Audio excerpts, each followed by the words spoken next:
Hi everybody, welcome to Great Books, Big Ideas. I'm Jim, thanks for joining me. I want to do more of a topical themed video today and talk a little bit about how do we decide on the next book that we're going to read. How do we add a book to our TBR, and how do we kind of create order out of that? Is it just a completely random process? Do you have a method to your madness?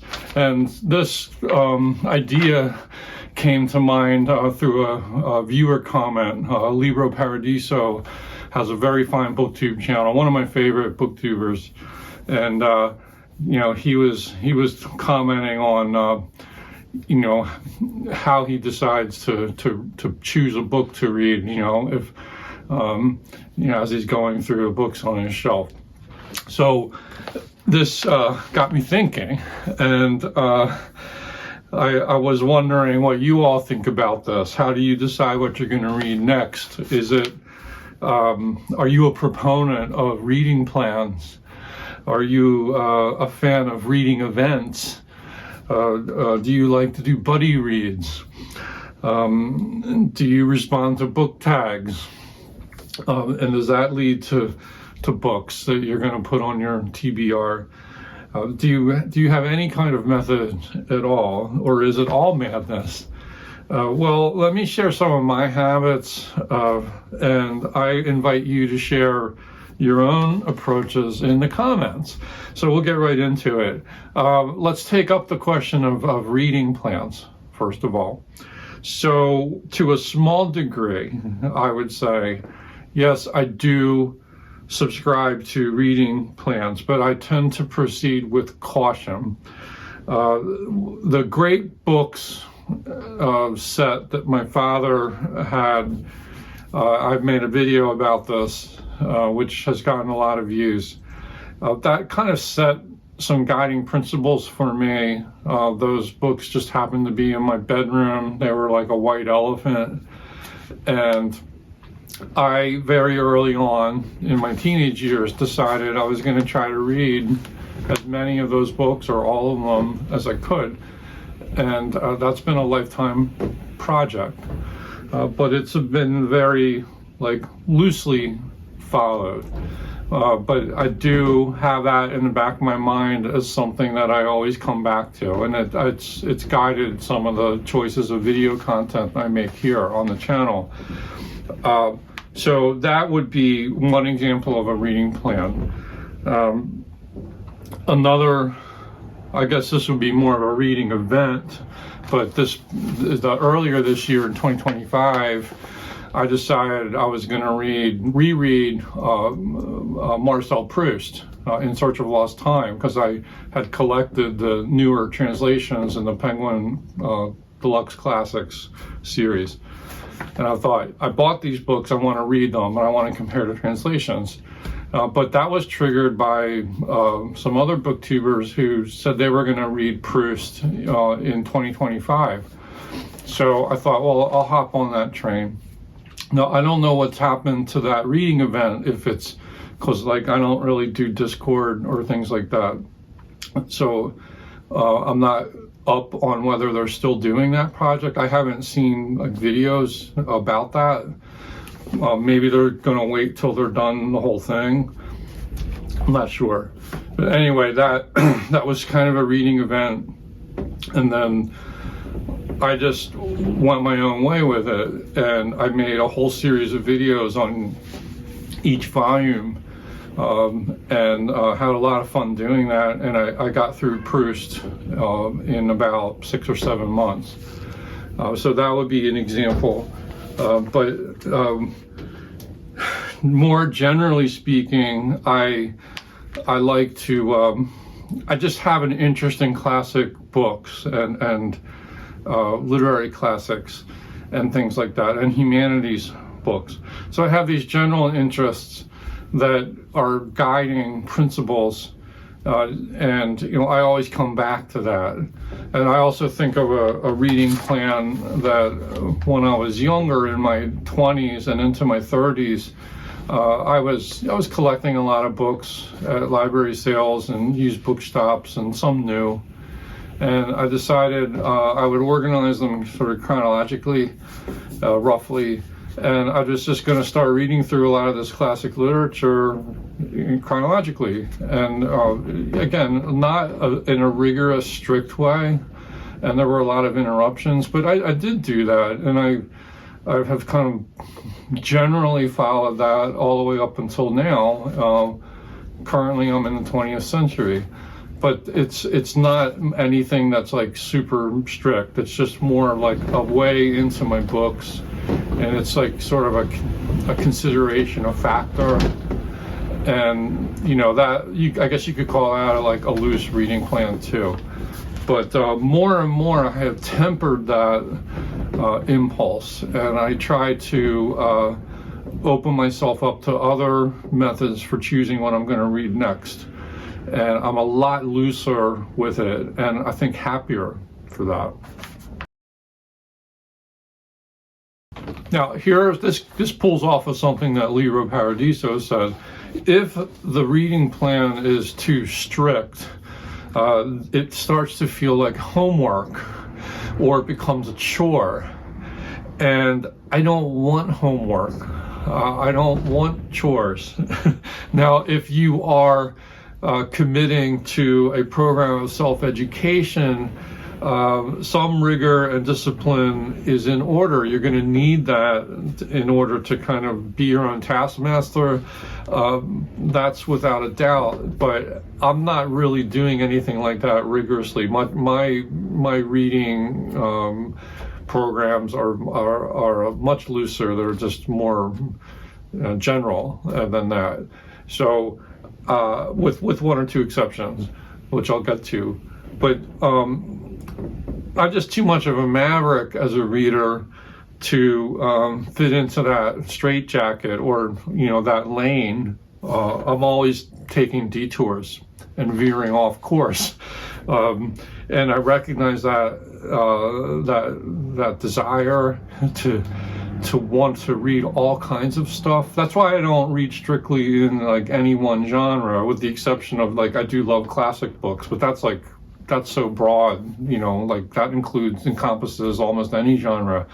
So I'm not like, I don't just read sci-fi, I don't just read mysteries, romance, it's just, that's not what guides me at all.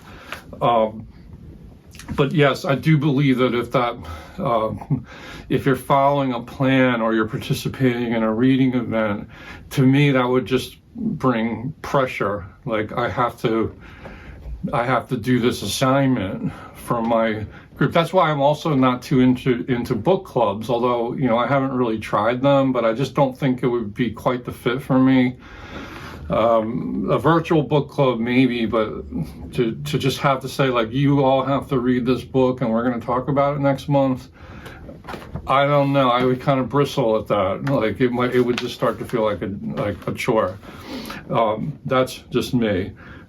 So like I said, my reading program, to the extent I have any reading programs, it's broad, and there's a lot of room for variation within those guidelines.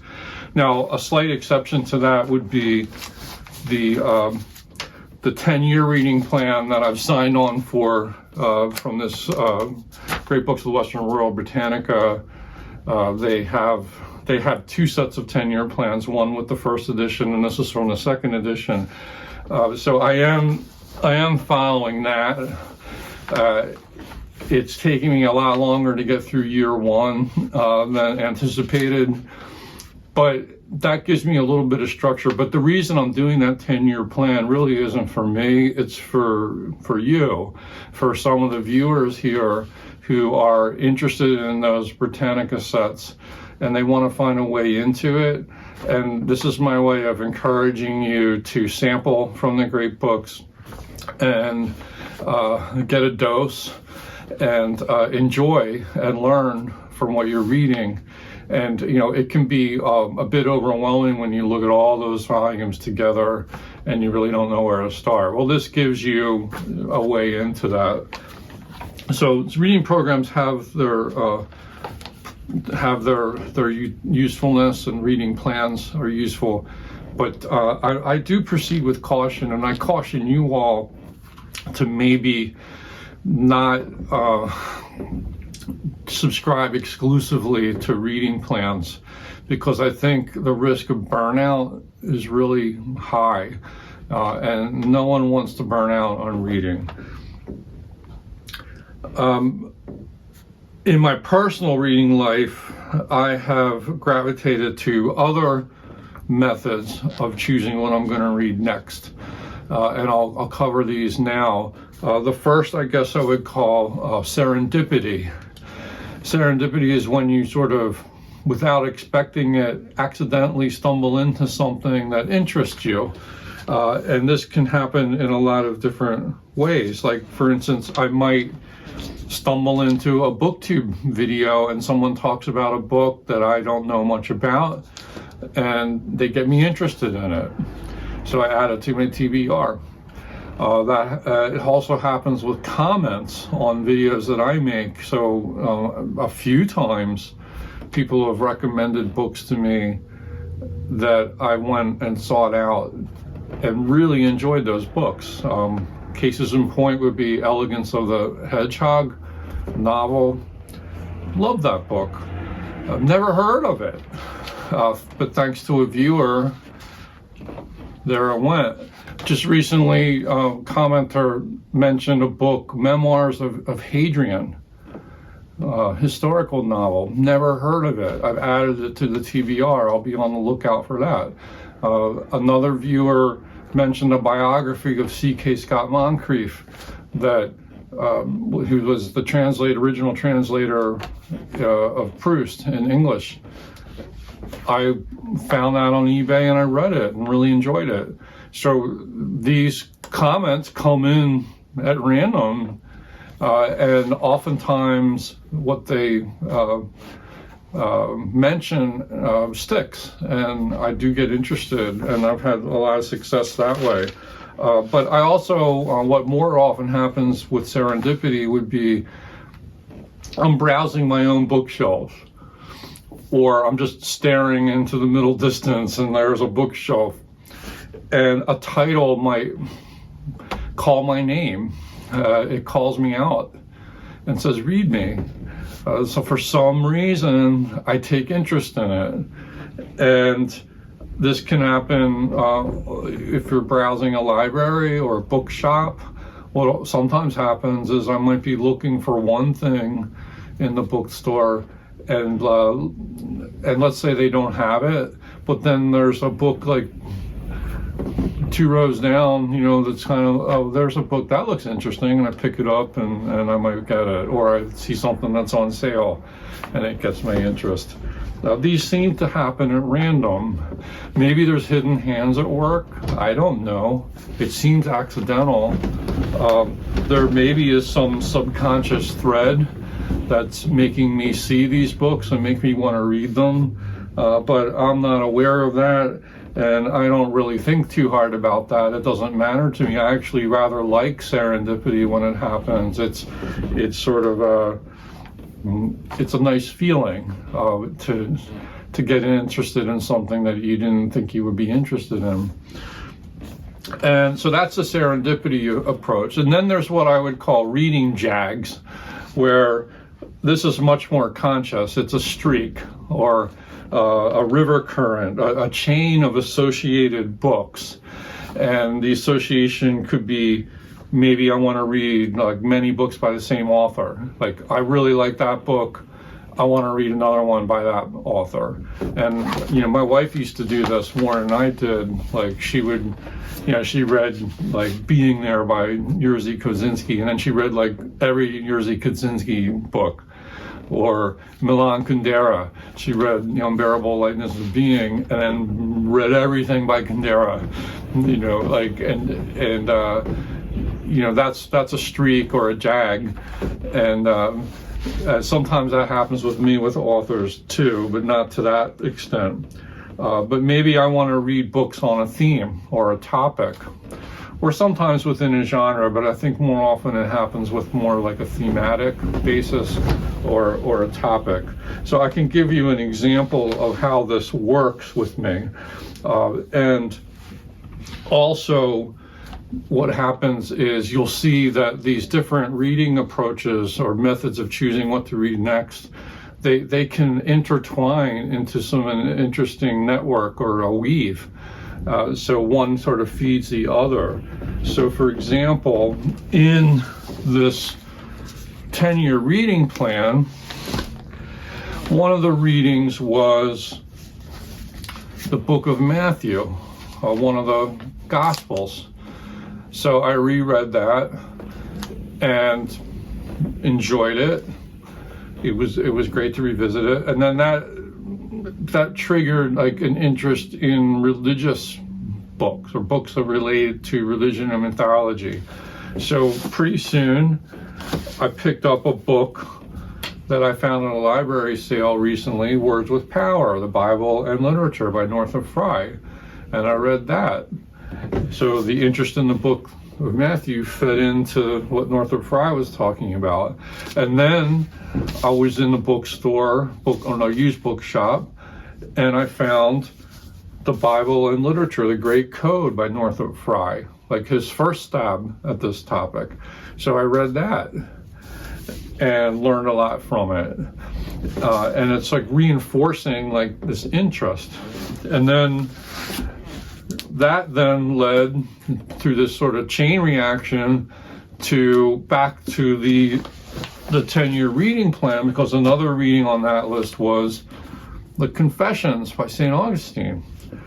So I read that and made a video on it.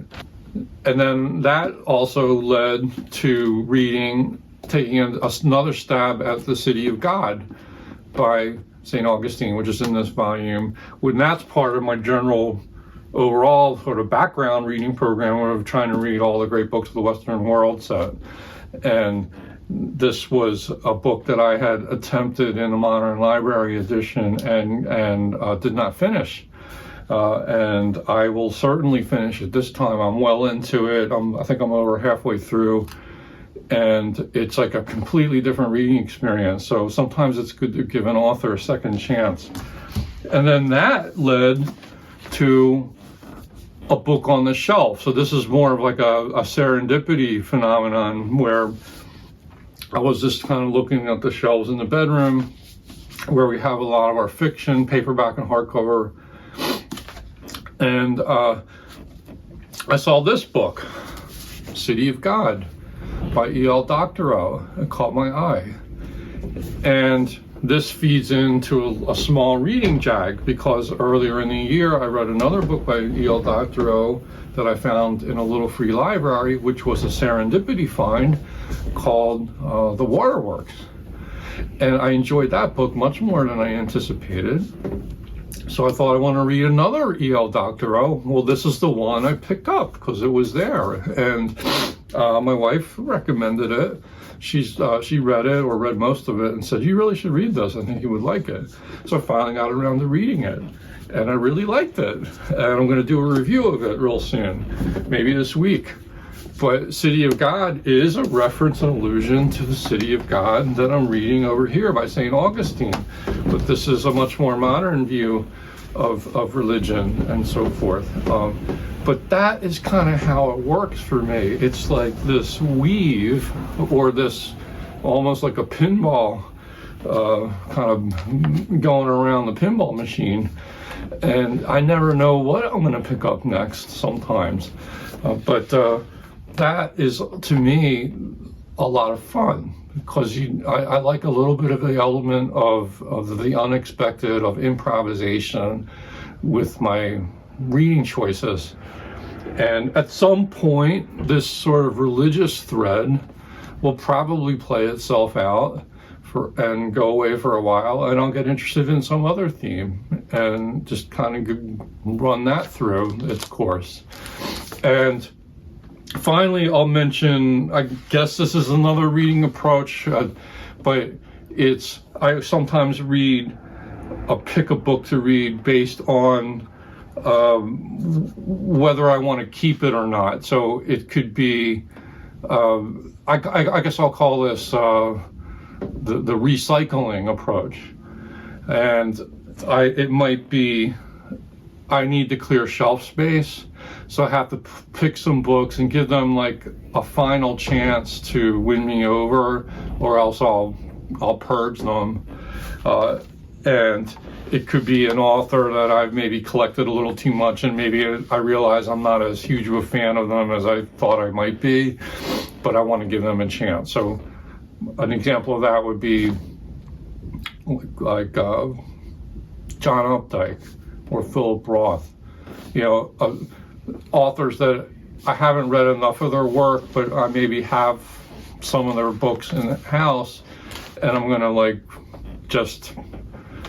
I know I'm not going to keep this book, but I want to give it a shot. So earlier this year I read S by John Updike, and I enjoyed it, but I got rid of it. And then I feel good because I cleared a little bit of shelf space. Philip Roth, American Pastor. We've already purged most of Philip Roth from the house, but American Pastoral I've been wanting to read, and I had started that as an ebook, but then I found a paperback copy, Serendipity, in a little free library, and I thought, let me give this a chance. I enjoyed it much more on paper and finished it rather quickly, made a video about it, a review, and I've since sent it along its way back to a little free library. So, I like to kind of it's a way of like curating the book collection. So I do sometimes look for titles that I'm pretty sure I'm going to want to purge it, but I'm interested enough in it for whatever reason that I want to give it a chance. And that's basically it. So as for other approaches, we mentioned the reading plans. Reading events I'm not too into, because it just kind of puts too much pressure on me. I did the Proust reading plan went well for me, but I had already that intention because I had found those new translations, and I knew I wanted to justify the expense, the investment in them. I was like, I got to read these. So I did. But and then there was some like associated chains after finishing Proust. So I read a Roger Shattuck book on Proust, and then I went and sought out a Samuel Beckett book about Proust. So I was reading some criticism about Proust, and that worked out really fine. But generally, when I see reading plans on BookTube, I know I'm going to fail at it, so I don't do it. Another example that comes to mind is Robert G. Reader of Books did his Roman Emperor Challenge, and I read Suetonius, the 12 Caesars, and that pretty much is it for me. I'm not going to try to read books about every single Roman emperor. That's just way too onerous a task for me. I'm just talking about for me. But serendipity-wise, I found a historical novel by John Williams called Augustus. And I really like Stoner by John Williams. So I will at some point, relatively soon, give Augustus a try. So there's always something kind of brewing in here, or simmering in the pot that is Jim's head, and it's just kind of bubbling over sometimes. And that's how it kind of works for me. Buddy Reads, I don't even know how Buddy Reads works, so I don't think I'm going to try to do that. But the challenges, things like read what you own, or what are the other banned books, like reading that. These are very noble pursuits. Or like I'm going to read only books by African Americans during African American History Month, or things like that. That's fine if you want to do that, but that's just not me. I can't do that with that kind of regularity or rigor. I guess I'm just too much of a free spirit, and I have to go which way the wind blows sometimes. I have wanderlust when it comes to books. So broadly speaking, there's a very loose kind of vague guideline of like, I like to read classic books. I've got this sort of great books thing, that I like to work my way through that set.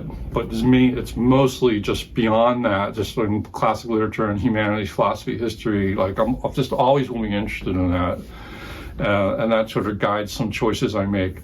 But I would say most of my reading choices are guided by serendipity, by randomness, and by reading jags. There's different things that I am interested in at the moment that sort of one feeds into the next thing. So you can kind of see how these weave together, and I'm really curious what works for you. Like what's your approach to reading? Everybody's different. Some people really need sort of a strict, disciplined plan. And they might make a list. Others, it might be something much more amorphous, and there's all kinds of shades in between. Let me know what works for you, and thank you for watching. I really do appreciate it. If you like this content, here's my altar call. Hit the like button, click subscribe, and ring the notification bell. Because if you don't ring the notification bell, you don't know what the algorithm has in store for you. You may not see this content again. I have learned this the hard way, where people I had subscribed to, booktubers especially, I just wasn't seeing their videos coming up in my feed. And it was because I didn't ring the notification bell. So I've rectified that, and now I'm getting a nice, a much better feed when I go onto YouTube to watch things. So anyway, I do thank you for that, and peace out, be well, see you again soon, I hope. Bye-bye.